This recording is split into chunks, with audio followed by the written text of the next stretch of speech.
Tembok Berlin, simbol utama Perang Dingin, merupakan penghalang yang dibina oleh kerajaan komunis Jerman Timur mengelilingi Berlin Barat. Tujuannya adalah untuk menghalang penduduk Jerman Timur daripada melarikan diri ke barat. Ia menjadi lambang kepada tirai besi atau Iron Curtain, iaitu pemisahan ideologi dan politik yang berlaku di Eropah ketika itu. Tembok ini wujud dari 13 Ogos 1961 hingga 9 November 1989 dan ia melintasi kawasan tengah bandar dan dikawal dengan sangat ketat. Tetapi selepas 28 tahun, rakyat Jerman Timur dan Barat akhirnya dapat bersatu semula apabila Tembok Berlin diruntuhkan pada 9 November 1989. Jadi dalam video kali ini, kita akan melihat bagaimana Tembok Berlin berfungsi. Teruskan menonton. Dapatkan akses video eksklusif dan video terbaru dari APHD Channel dengan menyertai membership. Tekan link di bawah dan pilih eksklusif video.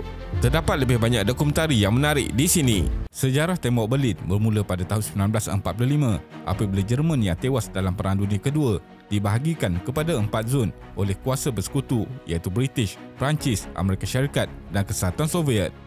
Pada tahun 1949, zon yang dikuasai oleh Perancis, Britain dan Amerika Syarikat digabungkan menjadi Republik Persekutuan Jerman atau The Federal Republic of Germany atau lebih dikenali sebagai Jerman Barat. Sementara itu, Kesatuan Soviet menubuhkan German Democratic Republic GDR atau Jerman Timur. GDR secara rasminya ditubuhkan pada 7 Oktober 1949 dan ia berada di bawah kawalan serta pengaruh kuat dari Moskow. Penduduk di Jerman Timur tidak menikmati kebebasan seperti yang dirasai oleh penduduk di Jerman Barat. Jerman Barat yang mengamalkan sistem kapitalis berjaya membangunkan semula dengan pantas selepas perang dan ekonominya berkembang jauh lebih pesat daripada Jerman Timur. Walaupun ibu kota Berlin terletak dalam zon milik Kesatuan Soviet, bandar itu juga dibahagikan kepada beberapa sektor yang dikongsi bersama Britain, Perancis dan Amerika Syarikat. Sempadan dalam Jerman telah ditutup secara rasmi pada tahun 1952, tetapi bandar Berlin kekal sebagai laluan utama bagi rakyat Jerman Timur yang tidak berpuas hati untuk melarikan diri ke Jerman Barat. Pada 12 Ogos 1961, pemimpin Parti Sosialis Jerman Timur mengarahkan pembinaan sekatan untuk menghalang penghijrahan keluar penduduk. Dianggarkan seramai 2.7 juta orang telah berhijrah dari Jerman Timur sejak tahun 1949, terutamanya golongan muda yang ingin mencari peluang pekerjaan lebih baik di Jerman Barat. Pada 13 Ogos 1961, penduduk Berlin yang terjaga dari tidur sangat terkejut apabila mendapati terdapat halangan pagar berdawai telah dibina kerana sebelum ini hanya wujud garis sepadan sahaja antara sektor. Unit polis dan tentera telah dikerahkan untuk berkawal dan menghentikan semua pergerakan di sempadan. Ramai dari mereka ini tiba-tiba terpisah daripada keluarga, rakan-rakan dan juga pekerjaan mereka. Dalam masa yang singkat, halangan dawai berduri itu bertukar menjadi tembok konkrit yang tinggi di mana ia membahagikan bandar Berlin kepada dua iaitu Timur dan Barat. Ia seakan menjadi versi kecil kepada tirai besi dan melarikan diri daripada sektor timur ke barat menjadi hampir mustahil. Tembok ini dibina oleh pekerja pembinaan dari Berlin Timur di bawah pengawasan ketat pengawal sempadan GDR. Ramai orang ketika itu bimbang bahawa tembok tersebut akan menjadi satu bentuk provokasi dan boleh mencetuskan perubahan Perang Dingin menjadi perang sebenar yang lebih panas. Malah terdapat deretan rumah di bahagian Berlin Timur yang dijadikan sebahagian daripada sistem kubu sempadan. Kerajaan GDR menutup pintu masuk hadapan dan tingkap aras bawah rumah-rumah ini dengan batu bata bagi menghalang sebarang cubaan melarikan diri. Penduduk hanya dibenarkan memasuki rumah mereka melalui halaman belakang yang terletak dalam kawasan Berlin Timur. Tembok yang merentasi pusat bandar dan memisahkan Berlin Timur dan Berlin Barat mempunyai panjang 43.1 km. Checkpoint Charlie menjadi pos pemeriksaan sepadan paling terkenal antara Jerman Barat dan Jerman Timur selepas pembinaan Tembok Berlin. Sementara itu, tembok sepadan yang memisahkan keseluruhan Berlin Barat daripada wilayah lain dalam GDR berukuran 111.9 km panjang. Sebelum pembinaan Tembok Berlin pada tahun 1961, walaupun dibahagikan kepada sektor berbeza, pergerakan penduduk masih bebas dengan orang awam berulang-alik untuk bekerja dan membeli barangan harian. Kebebasan bergerak ini menjadi faktor utama kenapa ramai penduduk Jerman Timur melarikan diri ke barat. Tetapi, Berlin berubah daripada sebuah tempat paling mudah untuk berulang-alik antara Jerman Timur dan Barat kepada kawasan yang paling sukar untuk dilalui selepas tembok dibina. Kerajaan Jerman Timur mendakwa bahawa Tembok Berlin adalah benteng perlindungan anti-fasis yang bertujuan untuk menghalang pencerobohan dari pihak barat. Ia juga dikatakan bagi membendung aktiviti perisikan yang dijalankan oleh ejen-ejen dari barat. Pada pertengahan tahun 1950-an, KGB berjaya membongkar kegiatan perisikan terbesar era Perang Dingin. Agensi CIA dan SIS Britain telah membina terowong intipan di bawah sempadan sektor di Jerman untuk mencuri dengar komunikasi kabel Soviet. Struktur dan kawalan keselamatan di Tembok Berlin. Kira-kira 100 km daripada struktur Tembok Berlin terdiri daripada tembok konkrit, terutamanya di kawasan sempadan dalam bandar, manakala 50 km lagi dibina menggunakan jaring dawai besi selain beberapa bangunan penduduk yang dijadikan sebahagian daripada tembok. Tembok Berlin kemudian berkembang menjadi struktur keselamatan yang berlapis-lapis dan sangat kompleks. Ia merangkumi tembok konkrit setinggi 3.6 meter, parit yang dalam, 302 menara pengawal, kawasan rondaan dengan anjing, 20 bangka, sistem wayar pengesan dan pagar isyarat sempadan. Kos pembinaan dan penyelenggaraan tembok ini sangat tinggi dan dianggarkan sekitar 481 juta US dolar dalam nilai hari ini. Pada tahun 1970-an, satu lagi tembok dalaman dibina bagi menutup akses ke kawasan jalur sempadan di bahagian Berlin Timur. Periuk api juga turut ditanam di dalam tanah dan di bahagian tertentu pagar sempadan. Dianggarkan sebanyak 1.3 juta periuk api telah ditanam di sepanjang sempadan menjelang akhir 1970-an.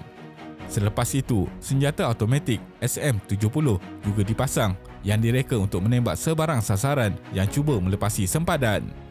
Laluan khas untuk anjing pengawal dibina di beberapa kawasan di mana anjing-anjing terlatih ditempatkan untuk memberi amaran kepada tentera sempadan sekiranya terdapat penceroboh yang menghampiri tembok. Pada waktu malam, sempadan diterangi dengan lampu terang dan bayang-bayang lebih mudah dikesan kerana kedua-dua sisi dalam tembok dicat berwarna putih. Menara kawalan didirikan setiap 250 meter dan pengawal sempadan sentiasa memerhati kawasan sekitar. Tentera sempadan juga diarahkan untuk memerhati kawasan Berlin Barat di seberang tembok bagi memastikan tiada sebarang interaksi berlaku antara penduduk di kedua-dua belah pihak. Tentera diberi arahan order to shoot jika tidak dapat menggagalkan cubaan pelarian. Antara tahun 1961 hingga 1989, seramai 239 orang mati ditembak dan 260 lagi cedera. Seramai 3,221 rakyat Jerman Timur gagal melepasi tembok Berlin dan telah ditangkap, manakala 5,043 orang berjaya meloloskan diri ke Berlin Barat. Salah satu simbol kebebasan paling terkenal ialah Hans Terzic dan Gunther Wetzel yang berjaya membina belon udara panas dan terbang melintasi tembok pada Januari 1979. Tambahan lagi, penguasaan oleh pihak berkuasa GDR di Jerman Timur terhadap rakyatnya sangat ketat. Mereka menggunakan rangkaian informasi dan mengenakan hukuman berat terhadap sesiapa sahaja yang cuba melarikan diri. Jika ditangkap, bukan sahaja individu itu dihukum, malah anak-anak mereka juga mungkin menjadi mangsa. Ada juga dihalang daripada meneruskan persekolahan, dihina dan dimalukan secara terbuka. Ini menambahkan lagi ketakutan dalam kalangan rakyat.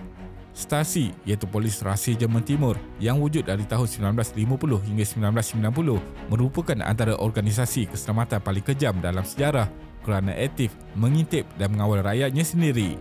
Ia merupakan rangkaian pemberi maklumat dalam kalangan rakyat biasa. Tugas mereka adalah melaporkan sebarang aktiviti yang dianggap mencurigakan termasuk daripada ahli keluarga dan rakan-rakan sendiri. Pada tahun 1990, selepas kejatuhan kerajaan Jerman Timur, rekod menunjukkan terdapat hampir 6 juta anggota stasi dalam kalangan kira-kira 17 juta penduduk. Mereka juga menggunakan taktik yang licik dan menakutkan seperti menceroboh masuk ke dalam rumah penduduk dan mengubah susunan perabot. Tujuannya adalah untuk menanamkan rasa takut dan menunjukkan bahawa setiap individu sentiasa diperhatikan. Selepas itu, pada tahun 1980-an, keadaan di Jerman Timur semakin merosot. Krisis tenaga mula melanda blok timur di Eropah dan ini menjadikan beban besar kepada ekonomi negara-negara komunis seperti Jerman Timur. Kemunculan Mikhail Gorbachev sebagai pemimpin Soviet pada tahun 1985 turut membawa cabaran besar kepada pemimpin Jerman Timur, Erich Honecker. Gorbachev mula memperkenalkan pembaharuan politik melalui dasar yang dikenali sebagai glasnost atau keterbukaan dan perestroika iaitu perstrukturan semula yang tidak disenangi oleh rejim konservatif GDR. Pada 12 Jun 1987, Presiden Amerika Syarikat Ronald Reagan dalam ucapannya di pintu gerbang Brandenburg menyuruh Gorbachev supaya merobohkan tembok Berlin. Namun, apa yang mempercepatkan kejatuhan GDR ialah tindakan negara jiran yang mula merobohkan tirai besi mereka, terutamanya di sepadan antara Hungary dan Austria pada Jun 1989. Ia juga membuka laluan baru bagi rakyat Jerman Timur melarikan diri ke barat. Pada 9 November 1989, kekacauan politik dan sosial di Jerman Timur berubah menjadi salah satu komunikasi paling besar dan jenaka dalam sejarah moden. Pentadbiran Jerman Timur semakin hilang kuasa, ditekan oleh demonstrasi besar-besaran oleh rakyat di mana menyebabkan seluruh jawatan kuasa pusat Parti Sosialis yang membentuk GDR meletakkan jawatan. Sebagai langkah terakhir untuk mengawal keadaan, pemerintah Jerman Timur mengumumkan bahawa rakyat dibenarkan memohon pasport untuk ke Jerman Barat buat kali pertama dalam tempoh 28 tahun. Sebenarnya, ia hanyalah taktik penangguhan dengan proses birokrasi yang sengaja dirumitkan. Namun, pengumuman itu mencetuskan gelombang panik dalam kalangan rakyat yang sudah lama terdesak mencari jalan keluar. Dalam satu sidang media bersejarah, jurucakap parti yang tidak mendapat maklumat lengkap membuat pengumuman berkaitan perkara itu. Apabila ditanya oleh wartawan asing, bilakah arahan ini berkuat kuasa, beliau menjawab, serta-merta. Berita itu tersebar dengan pantas dan menjelang tengah malam, puluhan ribu rakyat Berlin Timur membanjiri pos-pos pemeriksaan sempadan. Pengawal stasi yang bertugas di sepadan pula tidak menerima arahan yang jelas. Mereka yang berdepan tekanan hebat daripada ribuan rakyat akhirnya tidak mempunyai pilihan selain membuka pintu-pintu sepadan. Dalam masa yang singkat, tembok Berlin dibanjiri oleh penduduk dari kedua-dua belah iaitu Berlin Timur dan Berlin Barat. Ramai antara mereka mula menggunakan tukul untuk memusnahkan tembok konkrit ini. Simbol pemisahan selama lebih 2 dekad ini akhirnya mula diruntuhkan oleh tangan rakyat sendiri. Hari ini, hanya sebahagian kecil daripada tembok Berlin yang masih kekal, tetapi ia hanyalah sebagai tarikan pelancong.